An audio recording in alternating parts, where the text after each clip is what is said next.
wato Elbas gaskiya kasan na fama da wahala. Ana fama da wahala fa sai dai ko Allah ya gyara mana.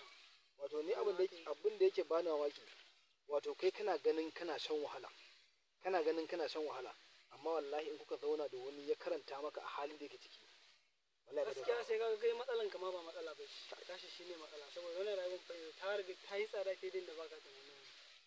yanzu faran nan da ka cako bana hawo motan jin dutse, muka tafi da direban muna hira a hanya, yake gan cewa yanzu hakan nan in ya karasa mu kullum motar zai kawai dauka kawai motar mu kullum sa yace ya hakura, saboda ya ce man da ya zuba ya je inda ya je ya dawo, ya ce abin da ya lissafa riba ta wurin kai ne ya ce shi yanzu mai motar iya can shi jira yake kai masa, ni kuma nan na bar gida na babu, to ya za a yi abu yi da zai yi ba. Ni kaina da zan tafi birnin kudu, tun daga sadda muka hau mota mu uku ne har zuwa birnin kudu, ya iyali, ya yan uwa, ya yara, ga kuma waɗanda su nema, saboda suna ganin yau da kullum dai kana fita gani suke kamar samu kake yi, kai kuma ka fita kana fama da rananka da kuma yanayin mai kai, sai dai Allah dai ya gyara mana fa.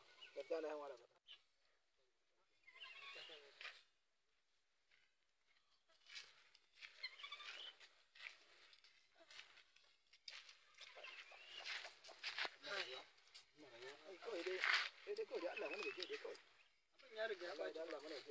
kuma ni wato abin da yake ƙara bana mamaki, za ga makoci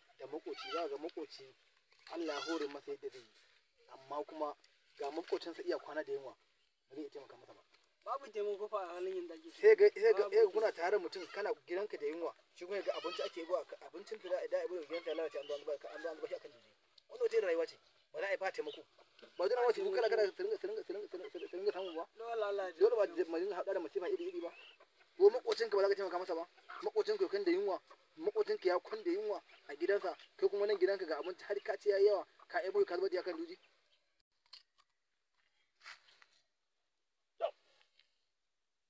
Amma za mu haɗu da shi wallahi na ci uwansa wallahi. Wallahi ba ɗan ƙasa ba, ko ɗan Najeriya ne wallahi muka haɗu da shi na ci uwarsa. Lafiya kuma malam Guta, me ke faruwa haka? Ku dama da mutane a gurin? Kai da baka san mana goma kenan. Na gama zagi na gama cin mutunci ne, ina zana a kunne na ina jinka. Saboda ka haka hejin nawa, saboda ka haka hejin gidana, na zo na yi magana, kuma ka zo ka dinga cewa to gani yanzu da ke ni. Kai iko sai Allah, ta duba ka san da mutane a wurin nan ba yanzu. Za mu haɗu da kai wallahi. A'a zuwa za ka yi. Wallahi tallahi za mu haɗu. Wace ina haɗa kuma ta zuwa ka yi, ina kallon ka. Zuwa za ka yi. Kai Allah ya tauta.